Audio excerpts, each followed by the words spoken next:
Awesome. Hey guys, this is probably going to be a little bit of a change of pace, and I'm not a scientist, so bear with me, but hoping that we can walk through some of the learnings that we took. We ended up being involved in quite a number of projects, as you can imagine, and obviously had some of our own observations, which hopefully I can touch on here today. So, just waiting for my prezzo to come up. Thank you, sir.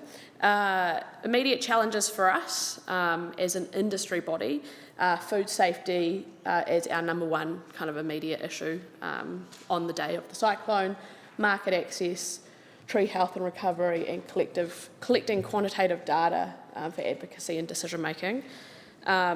And one of the biggest challenges we had as an industry body is that our CEO had actually resigned effective immediately 3 days prior. So we had a few leadership challenges to work through as well.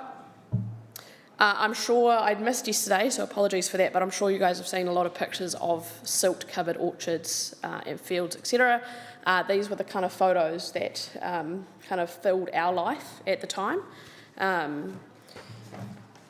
Whiteboards, constant emails out, big red lettering on emails such as not for circulation, market access updates, and the concern about silt-covered fruit in market and the food safety risks associated with that. I think one of the reasons that we were so successful is that we managed to harness the collective for the technical response. So, you woke up on the morning of the 14th. By the 16th, we were all kind of huddled in somebody's house in Napier with a generator, and we managed to call our first kind of technical task force meeting. So being able to call Fruit Fed Farmlands, Horti Centre, Fruition Ag First, Dan, Richard, all of us into one group to actually start to get some messages, get some feedback in, and get consistent messaging out. And then, of course, all the groups that kind of piled in later, which supplied us with the funding that we needed to kick certain projects off the ground. But again, getting that kind of consistent message out, it was phenomenal. We managed to get quite a bit of funding through the NIWI fund, through MPI, and we were a little bit tricky with it. So we obviously had a lot of growers screaming at us saying, kind of, screw your technical support, we need money. We couldn't give a rat's ass about anything else. You're an industry body, figure out how to get us some money, which obviously was a little bit difficult considering the inability for the government to just pay out for crops.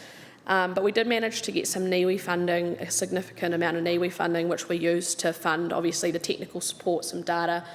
But we managed to be a little bit creative and then go on to pay for some costs that growers had to kind of relieve a lot of those kind of stresses on them. So we ended up paying for their global gap audits. We ended up paying for their grow safe certificates.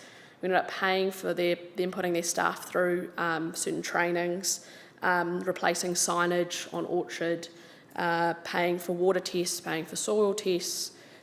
So we were able to be a little bit, I suppose, fluid in how we managed that fund, thanks to MPI, thanks Doug. But we also managed to kick off a whole lot of other things. And the last piece that we kicked off from this fund was a technical lessons from Cyclone Gabrielle report pulled together by Tracy Phelps from Plant and Food Research, supported by Natalia Egan, a grower up in Tairāwhiti, and Jim Walker here, who was retired at the time, and I love tapping retired scientists on the shoulder, so we pulled him back in to interview a whole lot of our growers, packhouses, scientists and consultants. So the idea of this was to capture a lot of that qualitative stuff, how people were feeling, what were their thoughts on kind of how they responded, what they'd do again, what they wouldn't do again. We managed to interview 47 individuals over 32 companies, and they were kind of face-to-face interviews, so 60 to 90 minutes. In terms of our key learnings for the communication of that, start immediately. So, silence is a vacuum and people will fill it. So starting it immediately and even just being honest about what you don't know.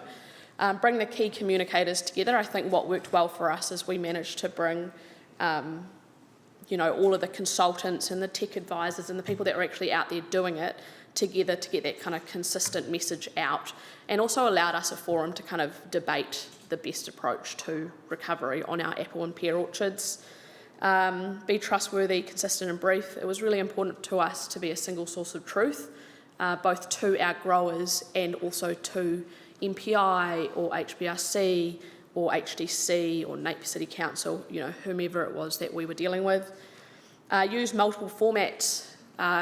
We relied heavily on email. The WhatsApp group set up by Ag First, which I'm sure Sarah touched on yesterday, ended up being an excellent forum, and the website kind of became a waste of time because nobody had time, energy or internet to access it and be practical and relevant. And some of those quotes that are up on the screen, I won't read them out, but they were quotes out of the interviews. And I think we did learn a lot from that, but I think we also did a good job in how we pushed information out. And it wasn't without having a few argy-bargies. I think I had quite an argument with one of our consultants who wanted to send a 30-page report out, and we said, no, we need a day to kind of consolidate it into a single page with bullet points. But people were panicking, right? They just want to get information out, but growers do not have the ability to absorb information under that amount of stress. So it was a great kind of personal challenge as well as technical challenge.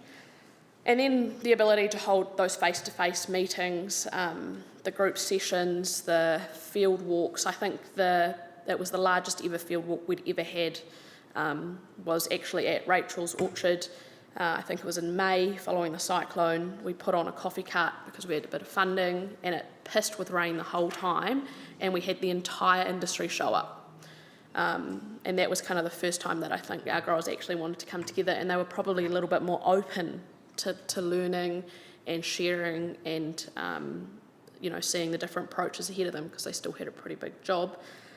Individual visits, we tried not to do too many of these as the industry body. We kind of relied on our horti centres and our fruit feds and our Ag First and Fruitions, virtual meetings, and obviously, again, social media, WhatsApp, such a powerful tool, such a simple, powerful tool in times of crisis. So leadership lessons learnt. Obviously, there was lots of them to go through. Regional experiences, something that we've taken away as an industry body, is our ability to reach and connect with regions that are outside of Hawke's Bay, so particularly Tairāwhiti-Gisborne. So we've taken a lot of learnings from that and how we connect with our growers outside, and we were able to apply some of those learnings with the recent Nelson flooding. We pulled together a horticulture advisory group, so HAG, which is a terrible name, but really good again to kind of consolidate learnings. I think apples and pears kind of became a leader in this space, especially for perennial crops, so be able to share those with summer fruit, kiwi fruit, etc. was really good. And we kind of formed a technical leadership team, so I fell into the role of flood response lead, which was a made-up title by me, but I put it on my signature so it counted. We brought in Jim Walker. Jim Walker sat in our office for quite a number of weeks. What we found was, especially with our scientists, and I think there's a lot of scientists in the room here today, is that you guys fall over yourselves to want to help, right? Especially those that have kind of some expertise in the specific areas, and obviously the cyclone cut across quite a few. So having a science liaison for us was actually critical, because I couldn't answer that many phone calls. I had people ringing me from Tauranga. I'm driving down tomorrow. Please don't drive down. We don't need you right now. We'll call you when we need you. But somebody to coordinate the passion that was coming out of Plant and Food was critical. And again, using that technical task force was really important for us to get messages in, get messages out. So in terms of our technical lessons learnt, impact and risk assessment. So we're big at apples and pears on having quantitative data and not just qualitative stuff. So not just kind of going to MPI or going to the regional council saying, God, there's burn piles everywhere. Everyone's got a burn pile. You've got to do something about this burning thing. Or, where are you collecting silt? We've got tons of silt. We wanted to have qualitative data to say we have this number of hectares covered in this amount of silt, and these are where the orchards are. This allowed us to advocate for solutions, to work with them, on where they'd put the silt, if they'd allow us to burn. So being a trusted partner and having a calm head in the chaos was critical, I think, to how we interacted with other groups. Food safety. We were really lucky, I think, in the apple and pear industry, and I think in horticulture in general, is that we've got a really good embedded food safety culture already. We already have a recognition that if we have a food safety scare, especially internationally, that it's not just a Mr. Apple or a Taylor Corp apple or a Freshco apple, it's a New Zealand apple, and it would be absolutely devastating, worse than the cyclone, I think, if we had had a food safety scare. So that food safety culture really stood up. We had really good food safety systems and an industry-funded R&D program, and I'll go into that in a tick, but this really held our industry in good stead, which ensured the integrity of the food safety systems were maintained and we had no in-market incidents. Market access and phytosanitary, so that's my day job, and again, really good track and traceability across the field. So the relationship between apples and pears, MPI and plant and food meant that we could put some dispensations in place when required. And orchard and tree recovery, obviously you guys have just had a day and a half of that, no shortage of learnings there. So in terms of the qualitative data, we already had all our orchard boundaries mapped, so we had GIS markers for all our orchard boundaries, and we were really lucky that one of our staff has a PhD in GIS, so that kind of made that a bit easier. But we were able to bring the consultants into the room. We printed out physical maps and gave them 4 coloured dots and said, we want to know where the real damage is. So, purple was the orchard's gone, which was similar to some of those photos Alan put up. Red was a huge amount of silt, orchard standing, question mark. Orange was a bit of silt, probably less than a metre, probably recoverable but unsure, and then green was fine. And so we're able to overlay that then onto these GIS maps. And this became critical. So this is not just colours on a page, this then pulled down into a spreadsheet, so we knew which orchard, which grower, their contact details, how much of their entire business fell into each category, so not just the orchard, and again, using that data back to MPI, giving it to plant and food for research purposes, et cetera, became critical. And this is the kind of things that we did with it. So we could break our entire Hawke's Bay crop down by variety and the impact on the variety and the loss by variety, business size. We were able to highlight areas that had mixed waste piles on their property that they were not able to deal with, so that we could share that with the regional council to say, we need something over here. This is kind of the critical area. Same with silt, levels of silt in terms of bad, moderate, not too bad. Land ownership structures, there was a lot of blocks that were leased blocks versus owned blocks, and what did it mean for those kind of lease owners who were probably well into their 80s and 90s and likely to be left with something. And, businesses, pit fruit numbers, etc. So we're able to use this qualitative data to really advocate and also dial in how we communicated, who we communicated with. So it was critical. Our technical extension, so again, kind of harnessing the consultants, harnessing plant and food, and others to kind of pull together these fact sheets. Your decision tree there, we had a similar one for the removal of silt that we used, that Stephen helped us with. Phytophthora, in terms of tree health, we had a few market access challenges with the only chemistry that we can apply for Phytophthora. Put some challenge around some of our larger markets, so understanding the risks around those. And then we hosted a number of kind of field days, but being able to pull together, similar to our program here, pull that kind of information together in a written format, then having kind of physical formats for the growers to kind of come together, learn, kick the dirt. There was a lot of key learnings for us, I think. We heard it today. We wouldn't rush in to remove the silt again. Some of our first communications out was that if you don't get the water off your block or the silt off your block in the next 3 to 14 days, the trees are all going to die. We didn't know how well the trees would return bloom with all the debris still over the buds. So there were so many learnings that we were able to capture in this report in terms of apple tree recovery rates and resilience, which has been fantastic.